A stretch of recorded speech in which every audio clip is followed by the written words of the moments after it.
Hello, and welcome to this talk. Today I'm presenting the work entitled Depicting Recommendations in Academia, How ResearchGate Communicates with its users via design or upon request about recommender algorithms. I am Luciana Monteiro-Krebs, HCI researcher and PhD student at the Federal University of Rio Grande do Sul in Brazil and at KU Leuven in Belgium. This talk is also on behalf of my co-authors Bieke Zaman, Nyi-Nyi Htun, Sônia, Elisa Caregnato, and Geerts. Academic social networking sites, the ASNS, are increasingly using recommender systems to deliver relevant content to their users. Recommender systems filter the information displayed to a user in a platform using predictions based on the user profile and behavior to determine what the user might like. Meanwhile, the opacity of the algorithms that process this information makes it difficult to identify the elements that may suffer and/or exert influence over the interactions within ASNS. In fact, recommender systems often appear to users as black boxes. In this article, we investigate how ResearchGate communicates with its users about recommender algorithms used in the platform. Our inquiry is led by a few follow-up questions. What are the main entities involved in recommendations on ResearchGate, and which mechanisms can be identified in the platform?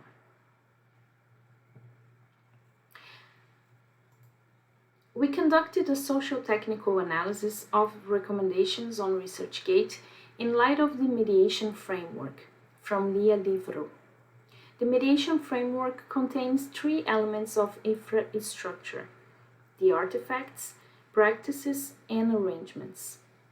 The artifacts are the material devices and objects, and the practice are the actions that people engage with. As for the arrangements, they are the patterns of relations and institutional structures. Acknowledging platforms as automated mediators, we account for the interplay and mutual shaping of technological tools, human action, and social-cultural formations.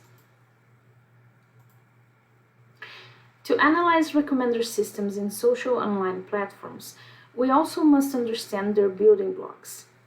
They follow different techniques to process data of users and items according to the logic determined by the company that creates the system. The main techniques to process data on recommender systems are content-based filtering and collaborative filtering. Data given are provided by the user during the interaction. Data traces are the data left behind, mostly unknowingly, by online interactions and are captured via data tracking technologies such as cookies and browser history. Derived from data given and data traces, it is possible to predict certain aspects about the users and/or their preferences. Van der Hoef calls this inferred data. To infer the user's preferences, normally systems aggregate the users by their characteristics and past behavior and then label the cluster with a certain profile. This process is called profiling. Due to commercial secrecy, it is normally hard to observe the exact parameters used in such platforms. Researchers, such as Van Dijk, have employed alternatives to understand its logic through systematic analysis of their visible user interfaces and application programming interfaces, the APIs, and sometimes through their open source codes. We use the walkthrough method in two steps: an interface analysis and a company inquiry. With the interface analysis, we inspect the artifact and delved into how the platform communicates with its users via design. With the company inquiry, we expand the analysis to arrangements to understand how ResearchGate communicates upon request regarding recommender algorithms.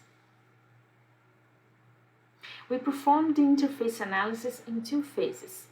First, we identify all visual evidence of recommendations and found 5 content labels suggested for you, who to follow, jobs you may be interested in, suggested projects, and questions we think you can answer.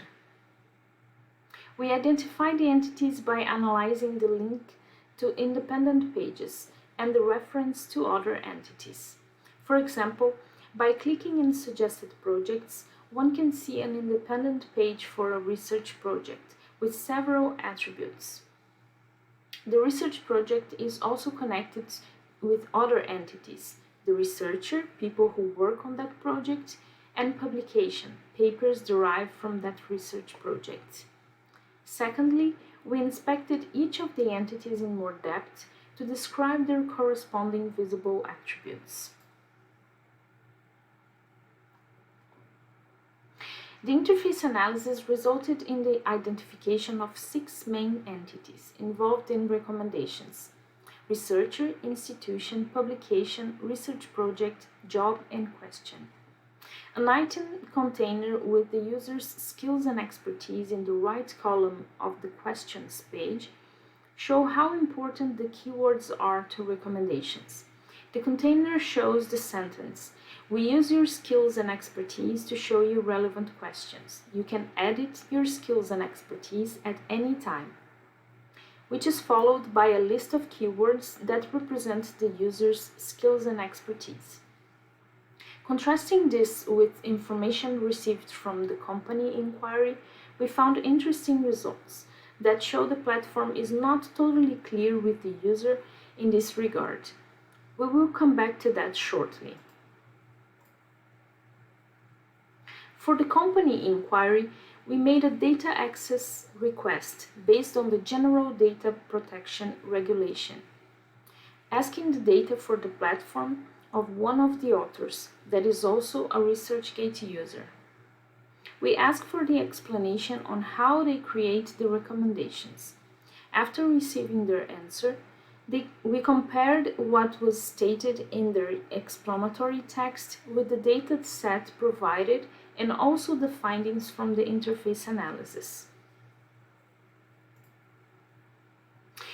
The answer to our 12-question survey was received after 6 weeks and 3 contact attempts.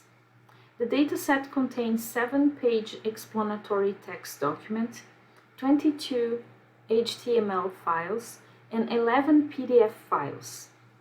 Our findings further show that the content on ResearchGate is being recommended based on more than 100 attributes distributed in the following categories: personal data, bibliographical information, information pertaining to the user's work, historical data, authors the users follow, the subject matter of articles of the user authored, profiling questions, content in the platform, and scores and stats.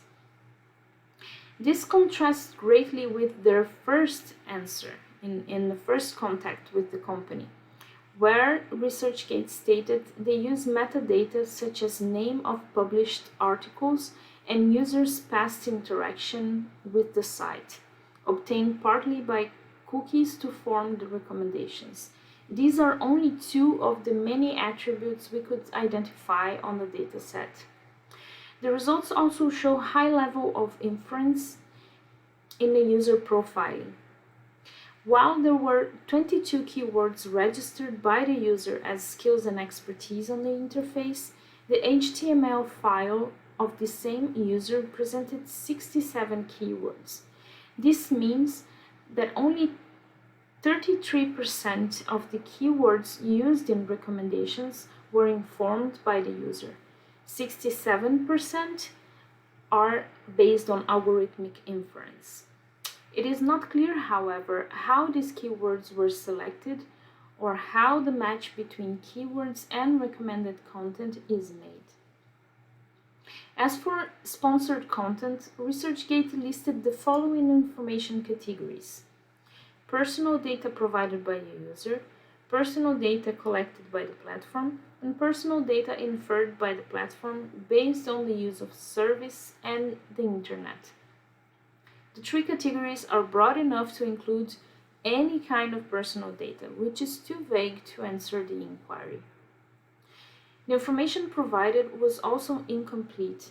For example, the terms used to index the content of publications were not disclosed. There was lack of accuracy in describing what is considered personal data. We noticed that some of the data in the files could be considered personal data because it includes email, phone, and birthday, but it was not labeled like it. There was no information regarding how much of the RG score contributes to the ranking of researchers' recommendations, even though this is an important metric created to measure the reputation of researchers. As for inconsistency, we found discrepancy between how much data they keep and how much data they state they keep. The companies state they keep the quantity of accesses to avoid hacking, but we identified in the files 2 years of documented interactions, including place and time when the user logged in and how the user engaged with different types of content. ResearchGate also affirms that they do not use automated decisions. However, they admit to profile users with the help of a third-party data processor.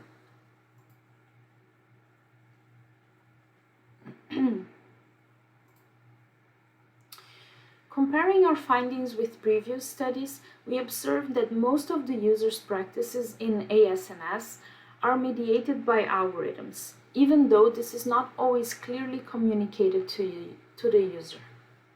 For example, studies show that ASNS platforms can facilitate scholarly information exchange, which in ResearchGate is possible through the section question. It is clear to the users that the information available in the questions section receives automated curation. However, it is unclear how much inference is happening behind the scenes.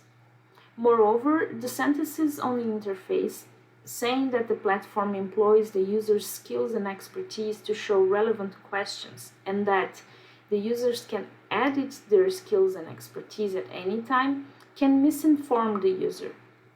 From these sentences, users can be misled to think that they are in control of the mediation by controlling the keywords, for example, when in our study we found that nearly 67% of the keywords in the user profile were inferred and act behind the interface, not being available to manual addition by the user. We could also observe how social arrangements, practices, and artifacts are mutually shaped, as a specific feature on the artifact reflects a social conduct and a certain way of doing that is professionally accepted by the academic community. In the recommendations of job positions, differently from the other entities, the information provided is generic, not disclosing which researchers apply for that specific vacancy or how many. This might be a strategy from the platform to boost employment without jeopardize privacy and inner competition in academia. The platform selection is the ability of platforms to trigger and filter user activity through interfaces and algorithms, while users, through their interactions with these coded environments, influence the online visibility and availability of particular content, services, and people. While the users are browsing, they are both actively providing data by data given and data traces, and receiving recommendations that are based on these preferences. The users may provide information about their topic of interest, publications, and what they like to see. However, it is the algorithm that decides how this information will be selected, processed, and weighted, nudging the user to connect with certain items through personalized recommendations. The user can decide what to click on. However, through automated filtering, the universe of choice is narrowed by the recommender algorithm. ASNS are designed in a way that the platform can benefit economically and strategically from the researcher's practices, which is afforded by the artifact. For example, encouraging the practice of sharing the researcher's own work, the platform can then offer the publication free of charge to other users, which might increase the audience of new users. This characterizes the mechanism of commodification that involves platforms transforming online and offline objects, activities, emotions, and ideas into tradable commodities. Prior research has also shown that the collaborative filtering technique is inherently driven by social influence and, as followed by the example pattern, is automated by the algorithm. This may explain why an SNS facilitate trust among users, as they consider the site to be an extension of their professional activities, therefore perceiving the other members as trustworthy. This is aligned with what Van Dijk affirmed about how platforms are influencing human interaction on an individual, community, and larger societal levels. This is happening, and I'm quoting her, while the worlds of online and offline are increasingly interpenetrating. Presenting customized content recommendations can be considered automated decision-making, where recommendations depend on a profile that has been built out of the characteristic of interests of the user. When answering the question on the logic of recommendations, ResearchGate presented inconsistent information. The company denies automated decision-making, even though they admit to work with aggregated personal data, which is normally seen as profiling. The right to an explanation in GDPR requires from platforms to provide information regarding the existence of solely automated decision-making, including profiling. ResearchGate did not provide the explanation asked about the logic of the recommender systems, claiming commercial secrecy. Therefore, it would be desirable for the company to clearly explain to its users the process of automated profiling, either by design or upon request. The right to a meaningful explanation is ensured by the users by GDPR, and it's crucial to help users to understand the mechanisms underpinning their interactions within the platform. Van Dijk and Powell have stated that the technological mechanisms in social media are often invisible. This was possible to see in our data collection too, with the delayed, vague, and sometimes inconsistent answers to the company inquiry. This can have two motivations. On one hand, it can be because of the recency of GDPR requirements and the lack of experience in providing detailed and meaningful explanations about the algorithmic mediation to users. On the other hand, it might be a conscious effort to keep the algorithmic logic safe from competitors. By reflecting on ResearchGate communication strategies via visible interface elements and upon request, we conclude that more transparency through design is necessary regarding recommendations in an ASNS. At the end of our paper, we call for further research to address the challenges on algorithmic mediation in academic social networking sites. We hope that this presentation and our paper help to enlighten some of the pressing challenges and provide a departure point for further exploration of ways to ensure the users are informed in a clear, agile, and meaningful way about the ubiquitous algorithmic mediation in such platforms. Thank you for watching, and see you soon.